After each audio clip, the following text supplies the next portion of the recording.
रामकृष्ण हरी मित्रांनो, आज आपण पंढरपूरचं रहस्य जाणणार आहोत.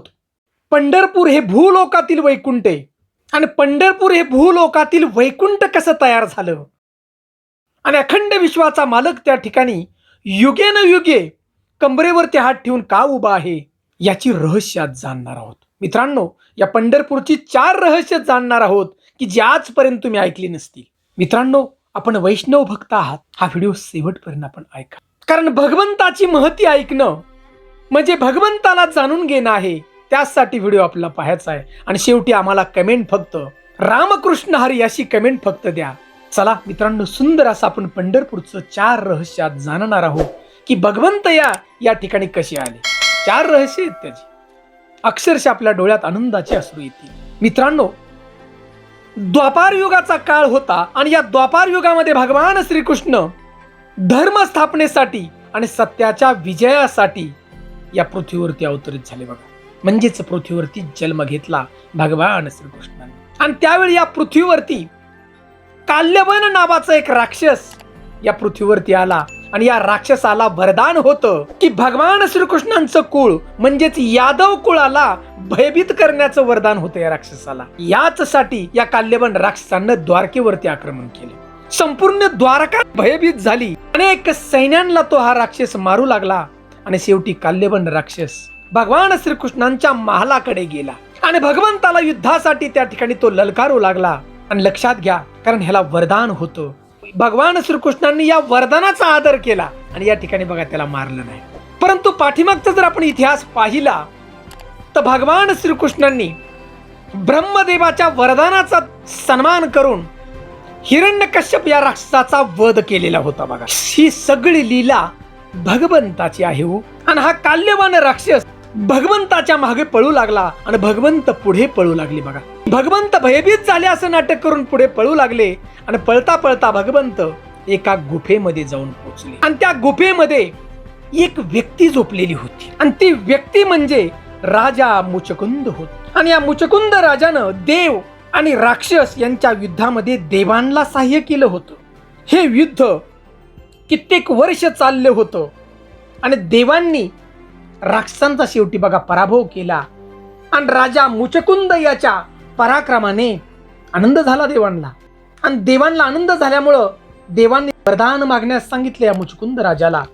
आणि मुचकुंद राजानं झोपण्याचं वरदान मागितलं, कारण राजा या ठिकाणी थकलेला होता. याच बरोबर हा मुचकुंद राजा त्या ठिकाणी बोलला, माझी झोप जो मोडेल त्या व्यक्तीवर माझी दृष्टी पडली ना की तो व्यक्ती जळून खाक होईल. हा राजा या पृथ्वीवरती एका गुफेत जाऊन बघा झोपी गेला. मित्रांनो, ही गोष्ट आहे सत्ययुगातली. नंतर त्रेतायुग आलं, भगवान श्रीराम आले आणि नंतर द्वापार युग आलं, त्यावेळी भगवान श्रीकृष्ण आले. व काल्यवान राक्षसाची जी घटना आहे ही द्वापार युगातली. बघा, या तिन्ही युगामध्ये राजा मुचकुंद या गुफेमध्ये झोपलेला होता. त्याचे केस, दाढी, नखे वाढलेली होती आणि भगवान श्रीकृष्ण त्या गुफेमध्ये आल्यानंतर आपल्याकडील जी शाल आहे ती शाल राजा मुचकुंद यांच्या अंगावर टाकली. बघा, भगवंतानं. आणि भगवंत लपून बसले त्या गुफेमध्ये. पाठीमागून हा काल्यवान राक्षस आला आणि भगवंताची शाल त्यांनी पाहिली. त्याला वाटलं की भगवान श्रीकृष्ण माझ्या भयानं या ठिकाणी झोपलेले आहेत आणि या राक्षसानं ती शाल त्या ठिकाणची बघा ओढली.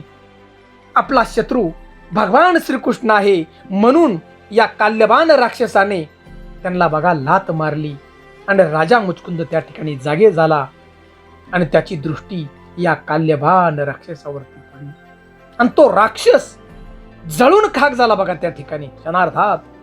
नंतर भगवान श्रीकृष्ण मुचकुंद राजाच्या समोर आले आणि त्याचा उद्धार करण्यासाठी आणि भगवान श्रीकृष्णांचं ते सुंदर मनोहर रूप पाहून आनंदित झाला राजा. आणि या राजानं भगवान श्रीकृष्णांना प्रार्थना केली की हे भगवंत, आपले ज्या रूपात माझ्या समोर आपण उभे आहात त्याच रूपात सदैव माझ्या समोर उभे राहा. हे वरदान मला कृपया द्या. आणि त्यावेळी भगवान श्रीकृष्ण म्हणाले की हे वरदान मी तुला पुढच्या जन्मात देईन, म्हणजे पूर्ण करेल हे वरदान पुढच्या जन्मात. आणि पुढच्या जन्मामध्ये हा मुचकुंद राजा पुंडलिक म्हणून जन्माला आला आणि भगवंताचा हा मोठा भक्त झाला आणि त्यानं पुंडलिक रूपात जन्म घेतला पंढरपुरामध्ये. मित्रांनो, या पंढरपुराला पंढरीनाथ, लोहदंडवन, कुंडलिकपूर, सूर्यवन, पांडुरंगपल्ली आणि दिंडीरवन अशी अनेक नावाने त्या ठिकाणी संबोधलं जातं. तर मित्रांनो, हे जे दिंडीरवन आहे, याच ठिकाणी पुंडलिकाचा जन्म झाला. या पंढरपुरातील दिंडीरवनाची सुंदर अशी कथा सांगितली जाते बघा, की या दिंडीरवनामध्ये दिंडीरब नावाचा एक राक्षस होता. साधू ऋषी मुनींना तर त्रास दिलाच, परंतु देवतांच्या वरती हा राक्षस आक्रमण करू लागला. त्यावेळी सगळ्या देवतांनी प्रार्थना केली भगवान श्री विष्णूंच्या समोर, की देवा तुम्ही काहीतरी करा आणि या राक्षसाचा बंदोबस्त करा. त्यावेळी भगवान श्री हरिविष्णू देवांनी या पृथ्वीवरचा श्री चंद्र नावाचा राजा होता आणि या राजाच्या पोटी मल्लिकार्जुन नावाचा पुत्र झाला आणि या मल्लिकार्जुन पुत्र रूपामध्ये भगवान विष्णूंनी जन्म घेतला. आणि या राक्षसाचा वध कसा केलाय पहा. मल्लिकार्जुन म्हणजेच भगवान श्रीकृष्ण आणि मल्लिकार्जुनानं या लोखंडाच्या पर्वता समान जी गदा होती त्या मल्लिकार्जुनाची, आणि या गदेनं या दिंडीरवन राक्षसाचा वध केला बघा. आणि मरते समय हा राक्षस मोठ्यानं ओरडला, हरी हरी हरी असा ओरडला.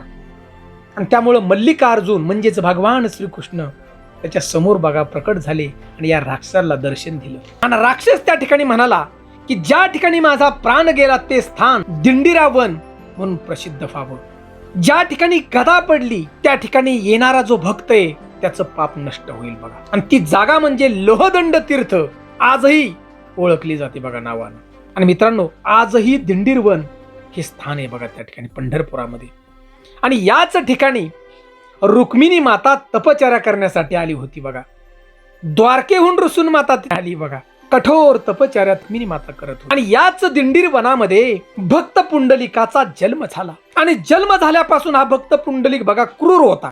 माता पित्यांचा तो अपमान करत होता. माता पित्यांची सेवा अजिबात करत नव्हता. त्यांचं आज्ञाचं पालन करत नव्हता. केवळ त्यांना दुःख देण्याचं काम हा पुंडलिक करत होता. माता पित्यांना वाटलं की या पुंडलिकाचा जर विवाह केला तर हा सुधरेल, आणि विवाह केल्यानंतर उलटच झालं. हा पुंडलिक माता पित्यांना जास्त त्रास देऊ लागला हो. क्षणोक्षणी त्यांचा अपमान करू लागला.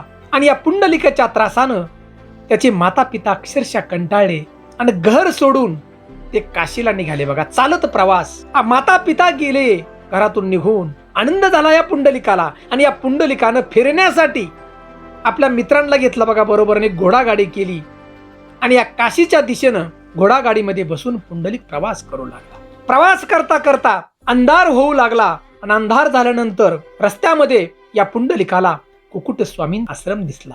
अनेक लोक त्या ठिकाणी थांबलेली होती आणि पुंडलिकने बघा आसरा घेण्यासाठी त्या कुकुट स्वामींच्या आश्रमात त्या ठिकाणी गेला. अहो, कुकुट स्वामी म्हणजे वैष्णव भक्त, अफाट भक्ती त्यांची. आता तेथे गेल्यानंतर रात्र तर झाली होती. सगळे भक्त बघा झोपी गेलेले होते आणि अर्धी रात्र होऊन गेली. पुंडलिकानं पाहिलं की 3 युवती तरुणी त्या ठिकाणी आल्या आणि कुकुट स्वामींचा जो आश्रम आहे झाडू मारू लागले. झाडू मारल्यानंतर या 3 युवतींनी त्या गाईचं शेण आणलं आणि पूर्ण आश्रम बघा सारून सुद्धा काढला. आणि सारून झाल्यानंतर सुगंधित द्रव्य या 3 युवतींनी त्या ठिकाणी टाकली आणि सुंदर असा फुलांनी तो आश्रम सजवला. आता ही सगळी साफसफाई झाली आणि आश्रम सजवल्यानंतर क्षणार्धात या 3 ज्या युवती होत्या ज्या वेळेला त्या ठिकाणी आल्या त्यावेळेला त्यांचे चेहरे कुरूप होते आणि मलिन होते. आणि अचानक या 3 युवती अतिशय सुंदर दिसू लागल्या. त्यांच्या शरीरातून तेजमय असा प्रकाश पडू लागला. आणि हे सगळं दृश्य पुंडलिक पाहत होता. हा झोपलेला नव्हता. त्याला आश्चर्य वाटलं. समोर आला आणि या 3 युवतींना विचारू लागला की तुम्ही कोण आहात. पुंडलिकाचं हे बोलणं ऐकून या 3 युवती रागवल्या आणि पुंडलिकाला त्या म्हणू लागल्या, तू क्रूर आहेस, तू साधू ऋषींची निंदा करणारा आहेस, तू माता पित्यांचा अपमान करणारा पुत्र आहेस, त्यामुळे तू तर पापी आहे आणि तुला काय सांगू आम्ही कोण आहे. आता हे सगळं ऐकल्यानंतर भक्त पुंडलिकाचं हृदय परिवर्तन झालं. डोळ्यातून पाणी वाहू लागलं आणि हा भक्त पुंडलिक या 3 युवतींना म्हणू लागला की मला माफ करा, मला आता मार्ग दाखवा, मी पश्चाताप करावा कसा. आणि या 3 युवतींनी त्या ठिकाणी बघा सांगितलं की तुला आता भक्तीचा मार्ग स्वीकारायला हवा. सगळ्यात महत्वाचं म्हणजे तू माता पित्यांची सेवा मनापासून कर आणि भगवान श्री हरी विष्णू देवांचा सगळ्यात मोठा तू भक्त बन. फक्त हेच काम कर. की आम्ही तिघी गंगा, यमुना आणि सरस्वती आम्ही 3 नद्या आहोत. आणि इथं येण्याचं कारण म्हणजे जे भक्त येतात आमच्याकडे नदीमध्ये स्नान करतात आणि आपली सगळी पाप आमच्या पाण्यामध्ये प्रवाहित करतात. त्यामुळे आम्ही मलिन होतो, पापमय होतो आम्ही. आणि त्यामुळे ही सगळी पाप धुण्यासाठी आणि स्वच्छ होण्यासाठी आम्ही कुकुट ऋषींचा आश्रम करतो आणि नंतर तेजोमय आम्ही परत होतो. एवढी ताकद या ठिकाणी या कुकुट स्वामींच्या आश्रमात मध्ये आहे. तिन्ही युवती सांगू लागल्या की हे पुंडलिक, तू फार भाग्यवंत आहेस, कारण तू पाप करून सुद्धा या कुकुट स्वामींच्या आश्रमात तू आलास. हे सगळं झाल्यानंतर दिवस उगवला बघा. दिवस उगवल्यानंतर पुंडलिकाचे माता पिता या कुकुट स्वामींच्या आश्रमाकडे चालत येताना पुंडलिकानं पाहिलं आणि पुंडलिक पळत गेला आणि आपला माता पित्यांचे पाय धरले आणि तो म्हणू लागला, आई बाबा, आम्हाला माफ करा. मी इथून पुढे जन्मभर तुमची सेवा करेल आणि भगवान श्री विष्णूंचं नामस्मरण करेल आणि अखंड विश्वामध्ये सगळ्यात मोठा भक्त मी त्यांचा बनेल. आणि पुंडलिकाने त्या ठिकाणी आपल्या माता पित्यांना बघा घोडागाडीत बसवलं आणि ही घोडागाडी पंढरपूरच्या दिशेने आली. मित्रांनो, पंढरपूर म्हणजेच दिंडीर वनाच्या दिंडीर वनामध्ये आल्यानंतर हा पुंडलिक आई वडिलांची एवढी सेवा करू लागला, भयंकर त्यानं सेवा केली बघा आई वडिलांची. सकाळी पहाटे लवकर उठावं, पहिला आई वडिलांना तो स्नान घालायचा, कपडे सुद्धा परिधान घालायचा, म्हणजे मदत करायचा सगळी, कारण वय झालेलं होतं. स्वतः स्वयंपाक तयार करायचा आणि आई वडिलांना आपले बघा एक एक घास आपल्या माता पित्याला चारत होता आणि भगवान श्री हरिविष्णू देवांचं नामस्मरण. आणि इकडे काय होते पहा, अखंड विश्वाचा मालक भगवान श्रीकृष्ण द्वारकेहून या दिंडीर वनात आपल्या पत्नीच्या शोधात आलेली होती, म्हणजेच माता रुक्मिणीचा. माता रुक्मिणी भेटली दिंडीर वनामध्ये. माता रुक्मिणी त्या ठिकाणी तपश्चर्या करत होती. भगवंतानं समजावण्याचा प्रयत्न केला रुक्मिणी मातेला, परंतु रुक्मिणी माता बघा ऐकत नव्हती. रुक्मिणी मातेने ऐकलं नाही. म्हणून आजही त्या ठिकाणी पहा, रुक्मिणी मातेचे मंदिर हे वेगळे आहे पंढरपुरात आणि मातेच्या चेहऱ्यावरती आजही राग. आणि म्हणून भगवान श्रीकृष्णांनी आता ठरवलं की पत्नी रुक्मिणी तर ऐकत नाही, देवी रुक्मिणी म्हणजे, तर आता आपण आपल्या भक्ताला भेटायला जाऊ आणि आपल्या भक्ताला दिलेलं वचन पूर्ण करण्यास भगवान श्रीकृष्ण दिंडीर वनातच या भक्त पुंडलिकाची झोपडी होती. भगवंत त्या ठिकाणी आले. वेळ होती रात्रीची, अंधार पडलेला आणि हा भक्त पुंडलिक आपल्या आईवडिलांना जेवण वगैरे झाल्यानंतर आईवडिलांना लवकर झोप यावी त्यासाठी भक्त पुंडलिक आपल्या आईवडिलांचं पाय दाबत होता. आणि अचानक त्या ठिकाणी भगवान श्रीकृष्ण आले.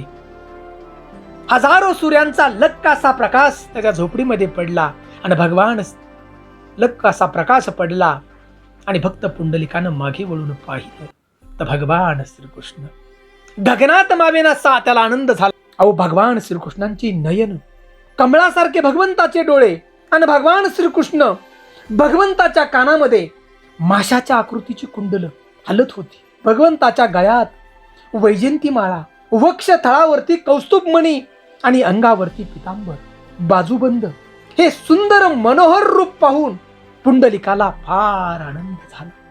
परंतु पुंडलिक त्या ठिकाणी म्हणाला, देवा, मी आता आई वडिलांची सेवा करत आहे आणि आई वडिलांची सेवा करताना मी उठत नाही, त्यांना झोप लागल्याशिवाय.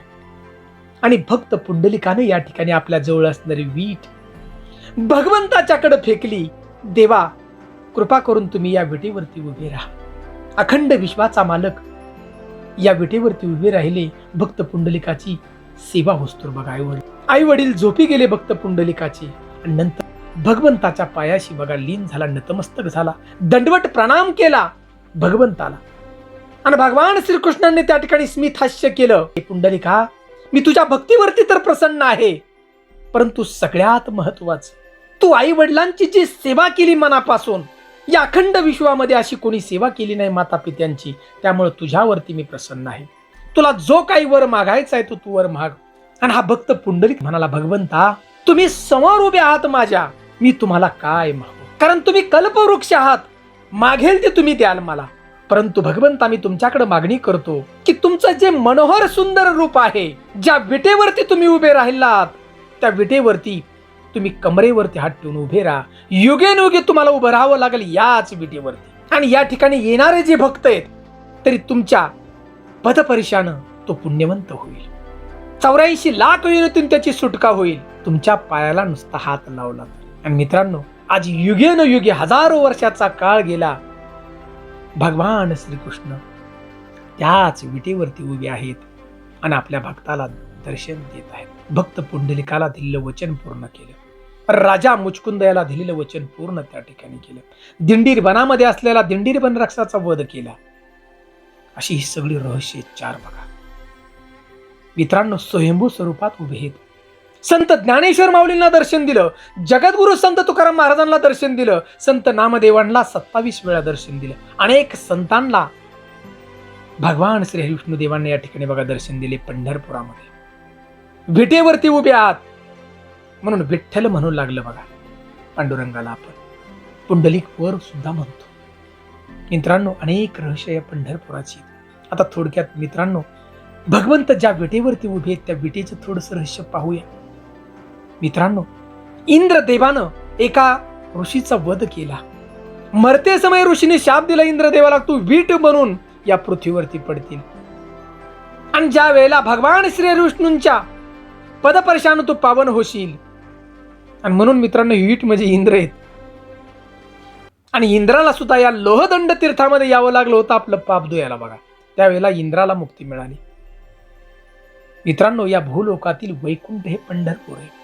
आजही आपण पाहतो की संतांच्या सांगण्यानुसार लाखो वारकरी बांधव माझ्या आषाढी वारीला पंढरपुरामध्ये पांडुरंगाच्या पायाशी नतमस्तक होण्यासाठी येतात. आपल्या संतांनी सांगितले की भगवंताच्या पायाला स्पर्श झाला, भगवंताच्या कळसाकडे जर पाहिलं मंदिराच्या, तर 84 लाख विनंती सुटका होते. म्हणून मित्रांनो, पंढरपूर हे वैकुंठ धाम या पृथ्वीवरच. आणि या पंढरपुराची गोष्ट जर आपल्याला आवडली असेल तर ओम नमो भगवते वासुदेवाय नमः, जय हरी विठ्ठल अशी कमेंट जरूर करा मला. रामकृष्ण हरी. मित्रांनो, जीवनाचं अंतिम ध्येय म्हणजे पांडुरंगाचं दर्शन अवश्य. सुंदर ही माहिती जर आवडली तर शेअर करा. जय हिंद, जय महाराष्ट्र.